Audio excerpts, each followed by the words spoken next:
Hello beautiful people, শীত তো চলেই এলো, সাথে বাজারে নানা রকমের শীতের সবজি, যদিও বা বেশ চড়া দামে বিক্রি হচ্ছে, কিন্তু তারপরও আমি খুব পছন্দ করি সবজি প্রেপ করে রাখতে।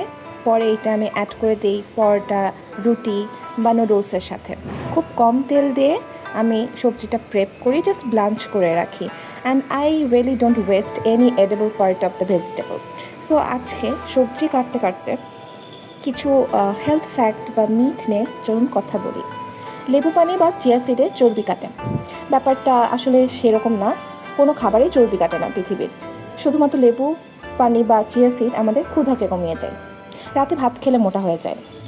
দিনে প্রয়োজনের বেশি যে কোনো ক্যালোরি ইনটেক করলেই ওজন বাড়বে, তা হোক ভাত বা ফল বা এনি কমপ্লেক্স কার্বোহাইড্রেট। ভাতের চেয়ে রুটি ভালো, ওয়েল, দুটি কমপ্লেক্স কার্বোহাইড্রেট, তবে পরিমাণ মতো খেতে পারলে রুটির চেয়ে কিন্তু ভাতই বেশি স্বাস্থ্যকর। ওজন কমেছে মানে চর্বি কমেছে, এটা আসলে কিন্তু ভুল। ওজন কমতে পারে তিনটা কারণে। এক হলো শরীর থেকে যদি পানি হারান বা চর্বি হারান, বা যদি মাসল ওয়েস্টিং হয়। তেলের থেকে ঘি নিরাপদ। দ্য ফ্যাক্ট ইজ, ঘিয়ে স্যাচুরেটেড ফ্যাটি অ্যাসিড থাকে যা হৃদরোগের ঝুঁকি বাড়ায়। বোন ম্যারোতে ক্যালসিয়াম থাকে, এটা একদম ভুল। বোন ম্যারোর পুরোটাই চর্বি দিয়ে তৈরি। ক্যালসিয়াম থাকে হাড়ের মধ্যে, যে হাড়টা এডেবল না। শুধু হেঁটে বা শুধু ডায়েট করে ওজন কমানো সম্ভব নয়, বরং দুটোর কম্বিনেশন দরকার।